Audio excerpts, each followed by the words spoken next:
the Assembly will hear an address by His Excellency Yamandú, Orsi, President of the Eastern Republic of Uruguay. I request protocol to escort His Excellency and invite him to address the Assembly.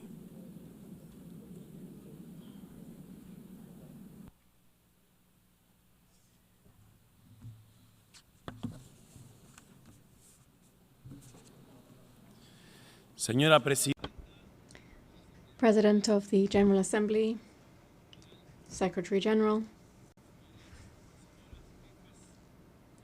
heads of state and government, representatives of international organizations, official delegations, ladies and gentlemen.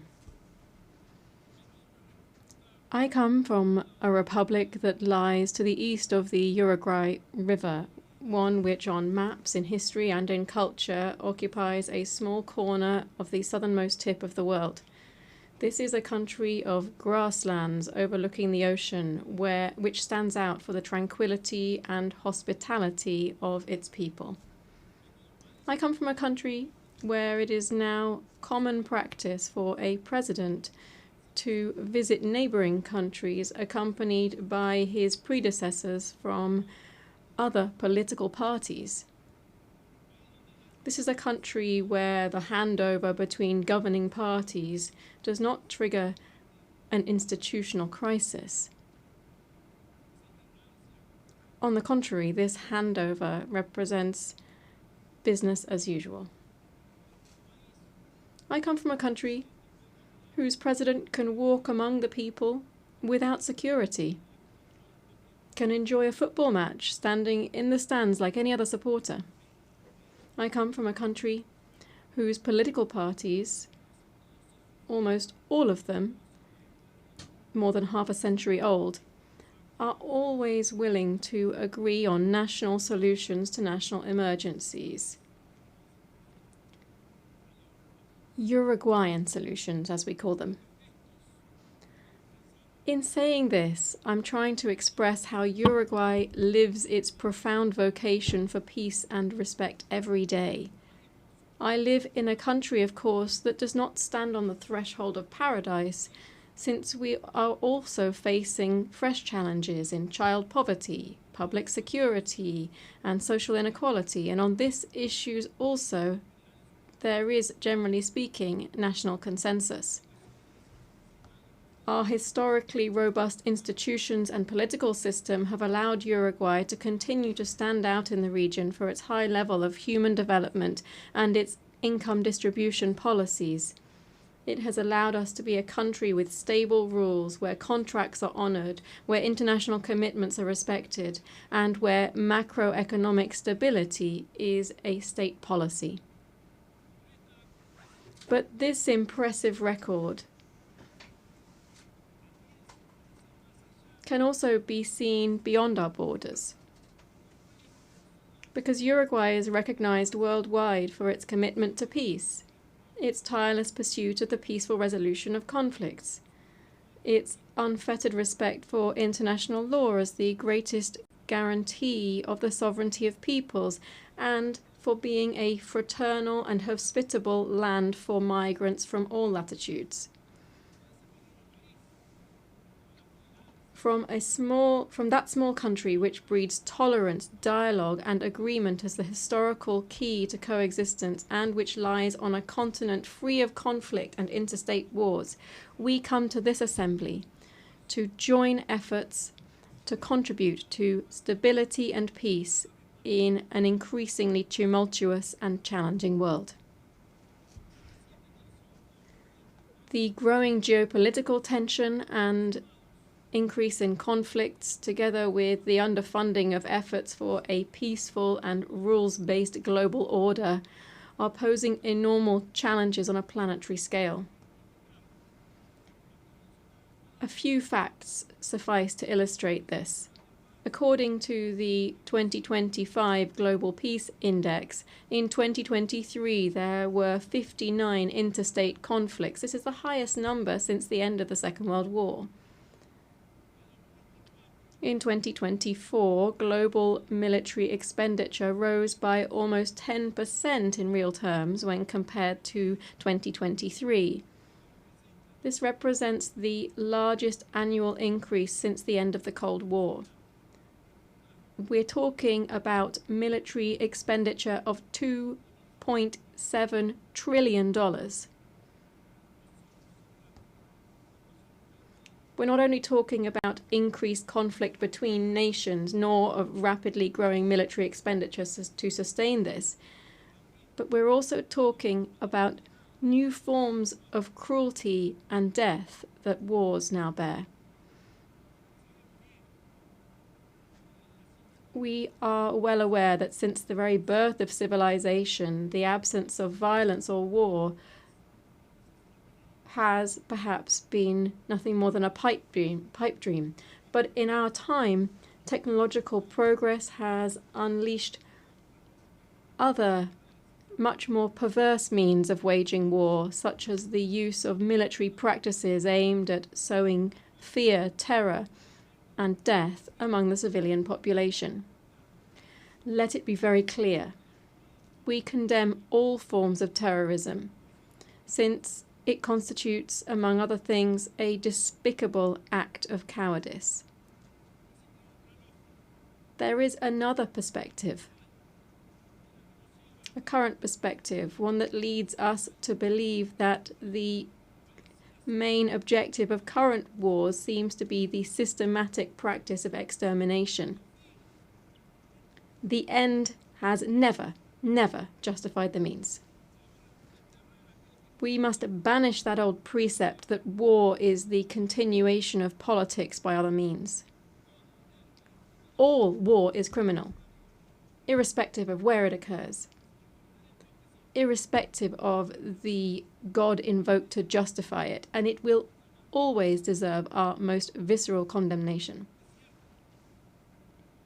It is true that every nation has the right to its own territory and government. It's true that they have the right to establish a level of self-determination that allows a nation to coexist with other peoples. And the value of the United Nations is precisely to ensure that these principles are realized in a peaceful and civilized manner. No state that claims to be democratic and to live under the rule of international law can, even under the legitimate right to defend itself against terrorism, exercise barbarity against any civilian population, least of all against especially vulnerable and defenseless persons. Since 1948, Uruguay has maintained a consistent and steadfast position in line with the principles of self-determination and peaceful coexistence. Our historic stances on the main global conflicts, especially that currently underway in the Middle East, are well known. In this regard, Uruguay has always maintained the position of two states, two peoples. The Uruguayan government hence takes very seriously the reports produced by the international community concerning the Palestinian territories and urges the implementation of the recommendations made by the United Nations. At the same time, we urge the immediate suspension of military operations of death. We urge the suspension of death of innocent civilians. And we request the release of the hostages. In our world, at the same time, there are other persistent and worsening, more widespread and permanent tragedies, to such an extent that the Universal Declaration of Human Rights, adopted in this very assembly 77 years ago, stands as a revolutionary manifesto in the times that we are living through, beginning with its first article, which proclaims all human beings are born free and equal in dignity and rights, and, endowed as they are with reason and conscience, should act towards one another in a spirit of brotherhood. How far we are from our own principles and commitments when we see that the gap between those who have the most and those who suffer the most is ever greater. How far we are when we see that the principles of freedom and equality are increasingly estranged, and we hear much more talk of a supposedly free individual than of egalitarian societies in terms of income or the enjoyment of rights. How far we are from human sensibility when we forget that our main calling must be to stand with the majority, listening to every problem or anguish of our people and understanding even and fundamentally those who think differently. Madam President, I come from a country with a long, faithfully documented tradition in international politics.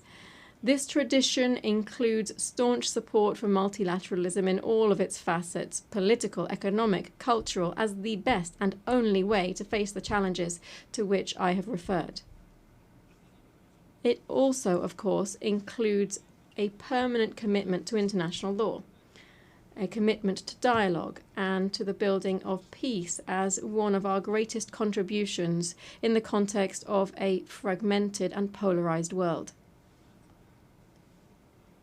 My country's entire political system is proud to contribute decisively to global tasks such as the maintenance of international peace and security, the consolidation and development of international law through participation in normative bodies and in international courts, through our support for disarmament, food security, global health, and commitment to addressing climate change. In this context, I wish to highlight my country's historic commitment to the multilateral peacekeeping system. In the last 35 years, and without interruption, Uruguay has deployed battalions to various United Nations peace operations. We've taken on this role to such an extent that we've become the leading country in Latin America and the second per capita worldwide in contributing to this type of missions. Moreover, we have done this with particular distinction because our troops have been specialized in the most emblematic role of these peace operations, that is, the protection of civilians in armed conflicts. The nations represented in this assembly are well aware that my small country is very far from standing out for its military might or its economic dominance. And it is there, paradoxically, that our strength lies.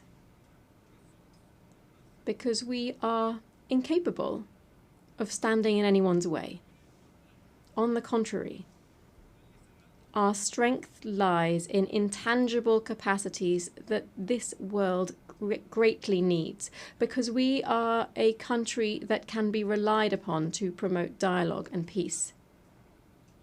Firstly, because those principles define us as a republic and are evident in our respect for the separation of powers and the rule of law, the strengthening of our democratic system, and our respect and promotion of human rights and social equity, among other things.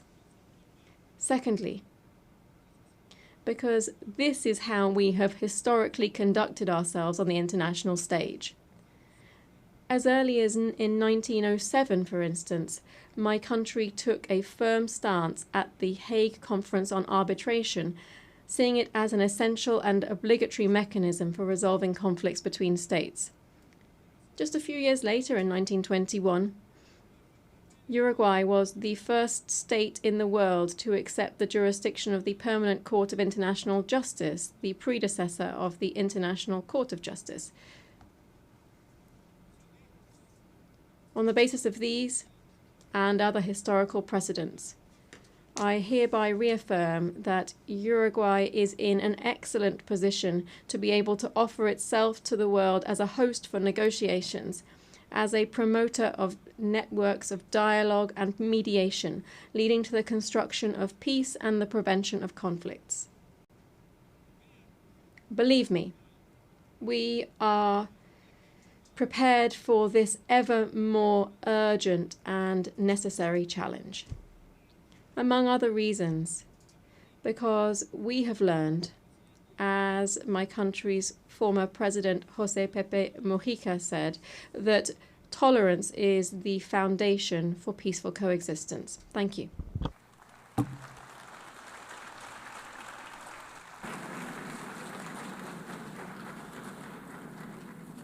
On behalf of the Assembly, I wish to thank the President of the Eastern Republic of Uruguay.